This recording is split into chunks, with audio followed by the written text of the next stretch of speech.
Ang kwentong ito ay hango sa totoong buhay. Karanasan ito ng isa sa ating mga kabayan na itago na lang natin sa pangalang Pekto. Walang eksaktong taon. Pinagbuhatan, Pasig.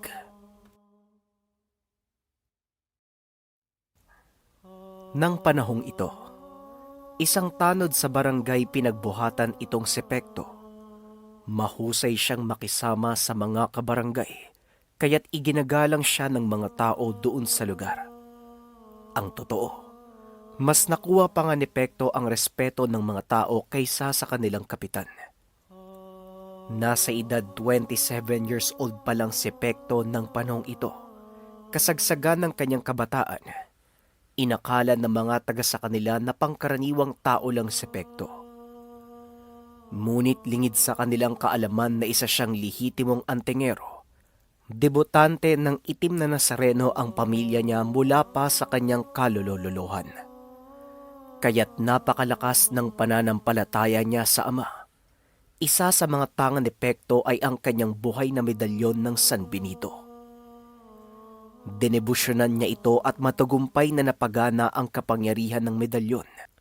Maliban pa sa medalyon ay may nalalaman din siyang mga buhay na salita. Kapwa pang depensa at pangkumbate ang kanyang kaalaman. At kapag titignan mo lang siya, hindi mo ito makikita sa kanya. Kung wala kang kaalaman sa lihim na karunungan, aakalain mong talagang pangkaraniwang tao lang si Pekto. Dumating ang isang araw. Habang nakaupo siya sa harapan ng tahanan ay nilapitan siya ng kanyang kapitan upang humingi ng tulong. Isa sa mga kabarangay nila ang nagwawala. May dala itong itak at wala sa mga kasama nilang tanod ang gustong umawat dito. Maging ang mga pulis ay sawang-sawa na din sa araw-araw nitong gawi. Pekto, si Banong, awatin mo muna. Ayun na naman, nagwawala na naman sa looban. Baka makatagan na naman yan ng kapitbahay. Wika ng kapitan. Kaagad namang tumayo si Pekto at kumuha ng damit sa loob ng tahanan. Pagkalabas niya ay dala niya na ang kanyang baston. Kahit kailan talaga itong si paring Banong, ay nako.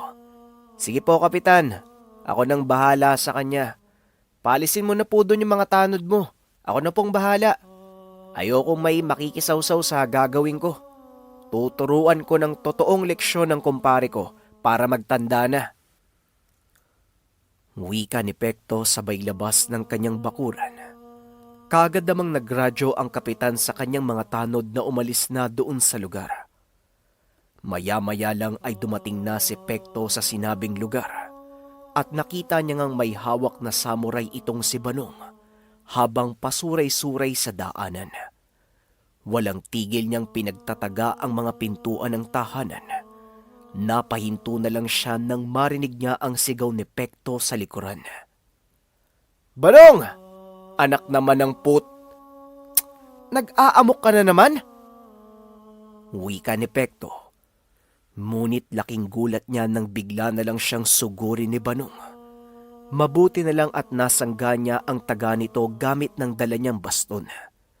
Sinipa niya palayo ang nag-aamok na kaibigan at hinalikan ang suot niyang medalyon. Naglakad siya papunta kay Banong habang lumilingon sa paligid kung may tao bang nakatingin sa kanya. At nang masigurado niyang walang tao sa paligid, sinugod niya si Banong. Sinalubong naman siya nito ng taga. Sumaktong dumating ang kapitan nila at nakita nito ang sumunod na ginawa ni Pekto. Sinangga nito ang samurai gamit ang kanyang dibdib. Ang buong akala ng kapitan ay malubha ang tama ni Pekto dahil natigilan ito. Saksing buhay ang kapitan. Nang biglang hawakan ni Pekto ang talim ng sandata at hinila ito mula sa kamay ng lasing na si Banong. Itinapon niya ito sa malayo at binigyan ng malakas na suntok sa sikmura ang kaibigan. Napalhod ito, sumuka ng sumuka hanggang sa mawalan ng malay. Itinali ni Pekto ang kanyang mga kamay at paa at hinila ito palabas ng looban. Kaagad siyang dinala sa presinto. Pagkarating doon ay nanlaki ang mga mata ng kapulisan na naka-duty dahil punit ang damit ni Pekto at meron pa siyang dugo sa kanyang dibdib.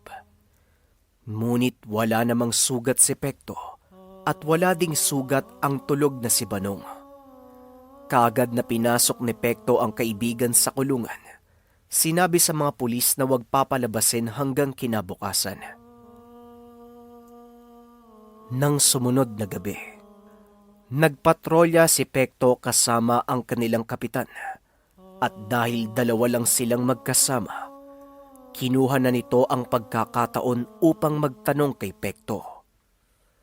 Yung nangyari kagabi, Pekto, ay nakita ko yun yung pagtama ng itak sa dibdib mo o yung pagtama ng samurai. Pero anong nangyari? Bakit wala kang sugat? Tanong ng kapitan. Ngunit ang sagot lang ni Pekto ay makapal ang suot niyang damit at mapurol ang samurai na ginamit ni Banong. Nung gabing yun, alam ng kapitan na nagsisinungaling si Pekto dahil matapos ang sagupaan nila, dinampot niya ang samurai at dumampi ang daliri niya sa talim at kaagad siyang nasugatan. Ngunit hindi niya na tinanong pa si Pekto.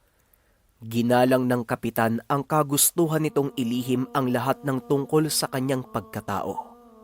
Mabait naman kasi si Pekto.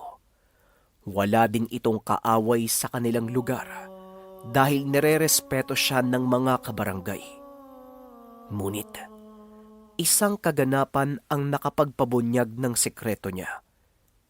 Ito ay ang araw ng pista ng San Sebastian. At dahil araw ng pista, baha ang alak at pulutan sa mga kabahayan. Bawat kanto ay may nagkakantahan at nag-iinuman. Naimbitahan si Pekto ng isa sa mga kakilala niya. Hindi naman ito nakatanggi. Umupo siya sa lamesa ng mga ito at ipinakilala siya sa mga kainuman. Isa na nga dito ay ang pinsan ng kanyang kakilala na mula pa sa Ilocos. Pagkaupo pa lang ni Pekto ay napakasama na ng tingin nito sa kanya hanggang sa nagsimula na nga silang mag-inuman. Naparami ng inom ang mga kasamahan kaya't wala ng preno ang dila ng mga ito. Oy Pekto, di ba nung nakaraang linggo, meron kang, yung tinaga ka ni Banong sa dibdib? Anong nangyari? Bakit sabi nila hindi ka naman daw nasugatan? Wika ni Kuling. Kaagad namang napatingin si Pekto sa kanya. Napangiti lang ito at sinabing swerte siya dahil mapurol ang samurai na ginamit ni Banong ng araw na yun. Ngunit nang tignan niya ang Ilocanong kasama sa lamesa, nakatitig ito sa kanya na parang nasusuya. Hindi na lang ito pinansin ni Pekto dahil nga medyo lasing na ito. Patuloy lang sila sa pagkikwentuhan. Hanggang sa biglang tumayo ang Ilocano at hinampas ang baso sa lamesa. Nakatitig ito ng masama kay Pekto, kaya't napatingin din si Pekto sa kanya. Ay, Joey, huwag kang manggugulo dito. Baka nakakalimutan mong dayo ka. Wika ng kakilala ni Pekto na itago na lang natin sa pangalang Erwin. Wala akong pakialam kung dayo ako. Ikaw, hindi ako mapakali sa narinig ko kanina. Totoo bang hindi ka tinatabla ng taga? Ha? Gusto kong subukan Wika ng Ilocano na itago na lang natin sa pangalang Joey. Habang nakaturo siya kay Pekto ay napatayo naman ito at pinigilan. Brad, wag mong ilagay sa utak mo yung ininom natin. Ang daming tao. Mapapahiya ka. Tugon ni Pekto. at mas lalong nag-init ang ulo ni Joey. Laking gulat ng lahat nang bigla niyang itinaob ang lamesa at itinulak si Pekto. Ano? Anong sinabi mo? Sinong mapapahiya? Hinahamon mo ba ako? Wika ni Joey. Ngunit ngumiti lang si Pekto sa kanya. Pinili ni Pekto na wag na lang itong patulan dahil alam niya ang kahihinatnan kung sakaling labanan niya ito. Kaagad nang nagpaalam si Pekto kay Erwin at nang akmang aalis na sana siya, bigla siyang hinila ni Joey dahilan para mapunit ang kanyang damit. Tumahimik ang lahat dahil nakita nila ang pagkairita kay Pekto. Walang pagdadalawang isip nitong binigyan ng suntok sa dibdib si Joey dahilan para tumilapon ito sa malayo. Nahirapan sa paghinga si Joey. Wala namang pumigil kay Pekto dahil ayaw nilang mapagbalingan sila ng init ng ulo nito.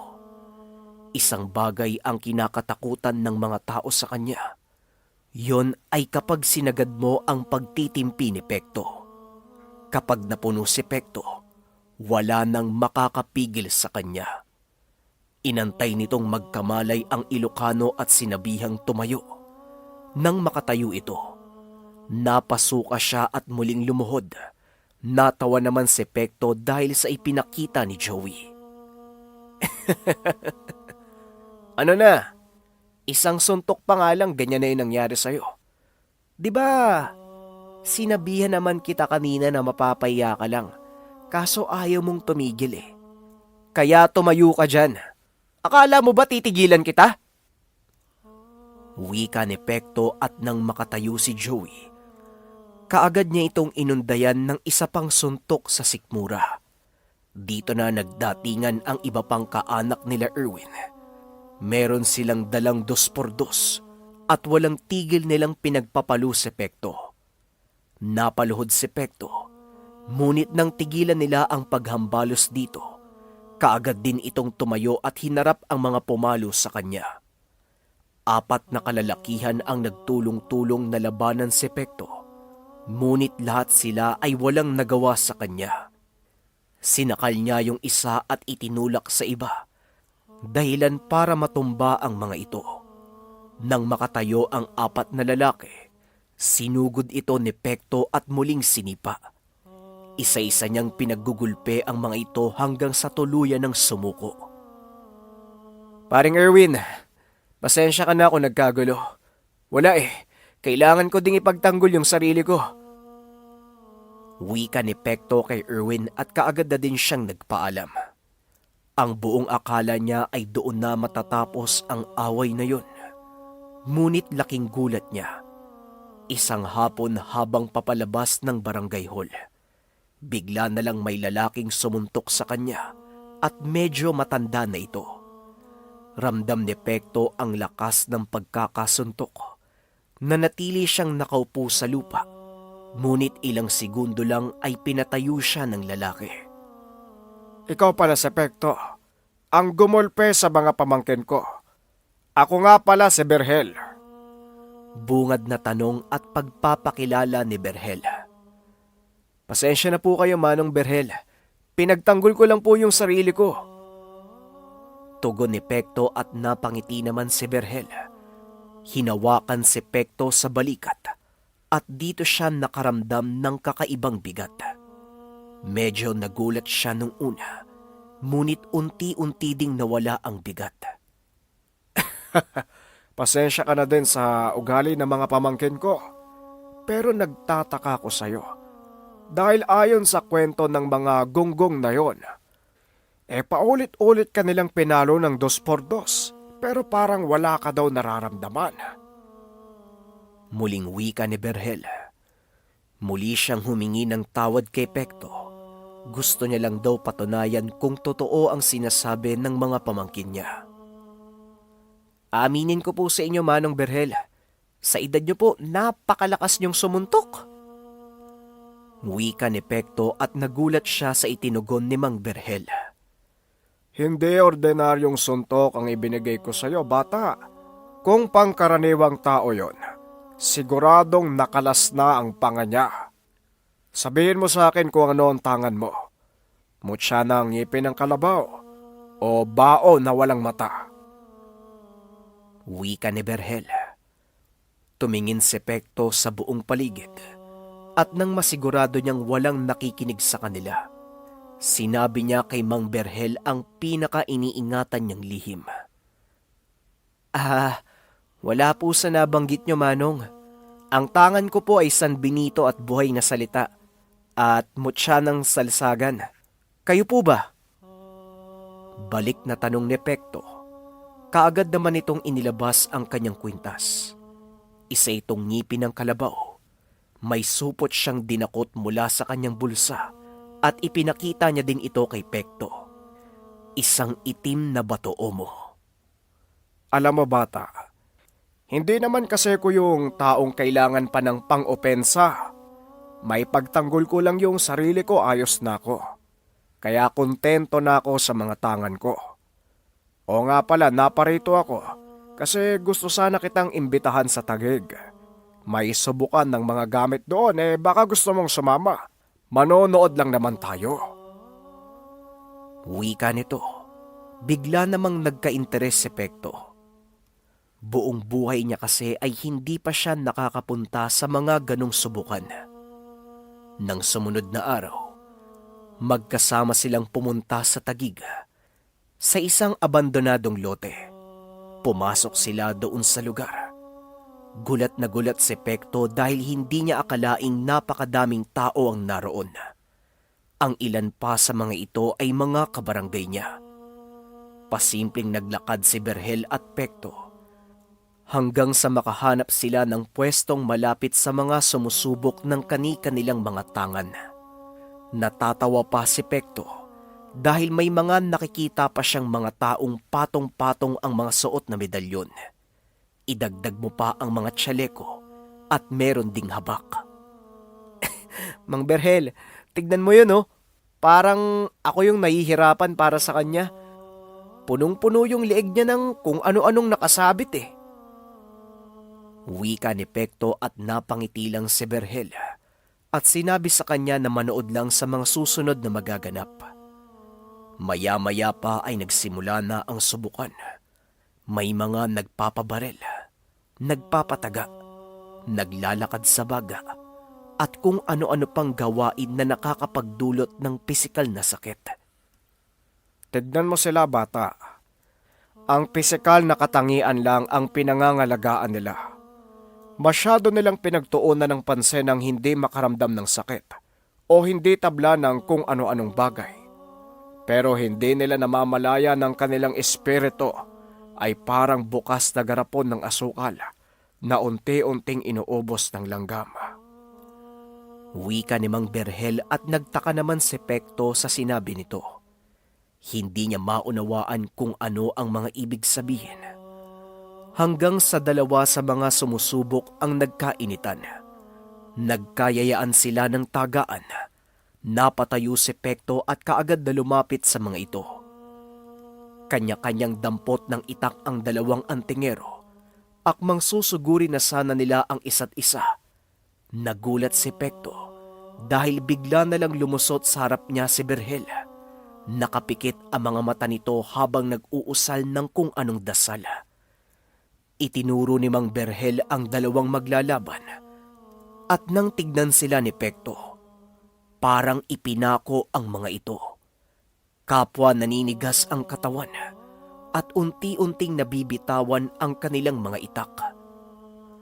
Nang masigurado ni Berhel na wala ng panganib, kaagad niyang kinalas ang kanyang dasal doon sa dalawa. Napatingin si Pekto sa kanya. Ngumiti lang si Mang Berhel at nag-aya ng umalis. Yan ang ibig kong sabihin. Kapwa malalakas ang antingerong yon sa pisikal na aspeto. Maaaring hindi mo sila kakayanin. Pero ang kaluluwa nila ay mahina. Parang mga sanggol na walang kalaban-laban. Pagpapaliwanag ni Mang Berhel. Nung araw na yon ay naunawaan ni Pekto ang isang mahalagang aral. Pinagtuunan niya ng pansin ang kanyang pananalig sa ama Dahil ayon kay Mang Berhel, kailangan ding pakainin ang espiritual na katawan ng tao sa pamamagitan ng banal na salita ng Ama. Sa hindi maipaliwanag na kadahilanan, bigla na lang umalis ng barangay sila Mang Berhel at hindi na ito nakita pa ni Pekto. Pumunta siya sa bahay ng kaibigan na si Erwin. Nabalitaan niyang umuwi na ng Ilocos si Mang Berhel. At sa pagdanais na muling makita ang matanda, nagpasama siya kay Erwin upang puntahan si Mang Berhel sa kanilang probinsya. 5 oras na biyahe ang tiniis nila bago makarating doon sa lugar. Pagkapasok ni Pekto doon sa bakuran, nakaramdam siya ng kakaibang presensya. Parang itinutulak siya paibaba. Nawala lang ang kakaibang pakiramdam nang makita niyang lumabas ng tahanan si Mang Berhel. Dito niya napag-alaman na isa pala itong kilalang manggagamot doon sa lugar. Kaagad naman silang inanyayaan na pumasok sa loob ng bahay. At habang nakaupo, ipinaliwanag ni Pekto ang dahilan kung bakit siya nagpunta roon. Pasensya na po Mang Berhel kung naistorbo ko po kayo.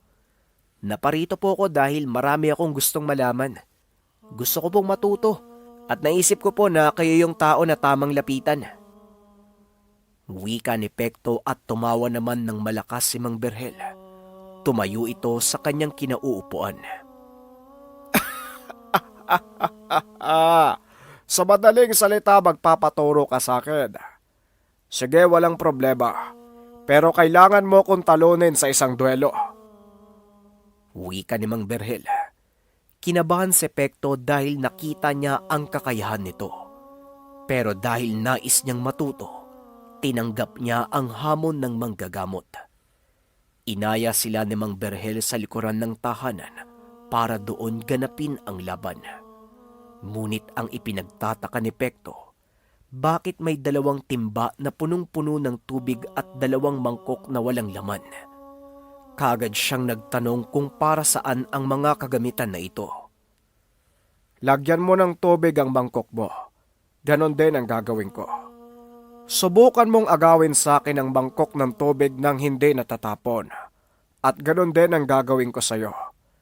May 4 na pagkakataon ka para gawin yon. Kapag hindi ka pumasa, pwede ka nang umuwi.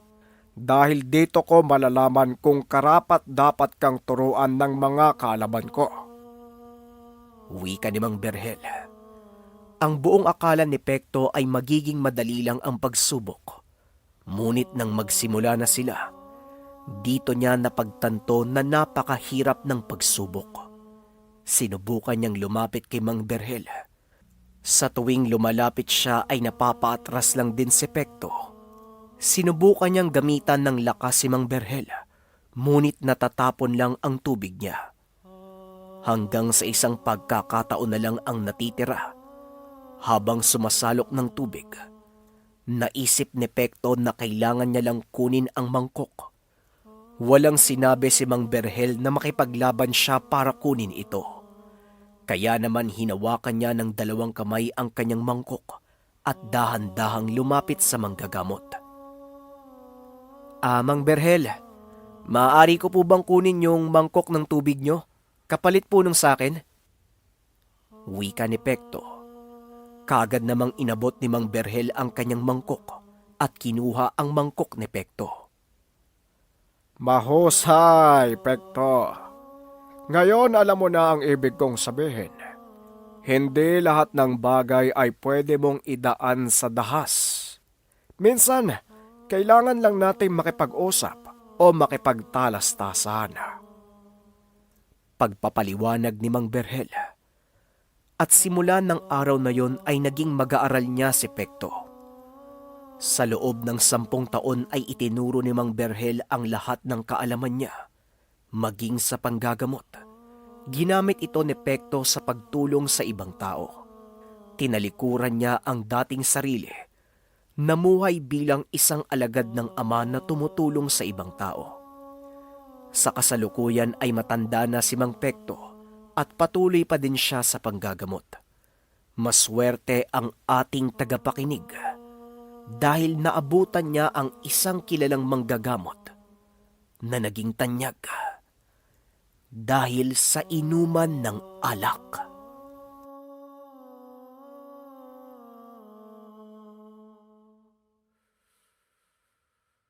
Maraming salamat sa pakikinig ng ating kwento, mga kabayan. Anong masasabi nyo sa mga taong kapag umiinom, nag-aamok, nilalagay sa utak yung alak? Tama ba yun?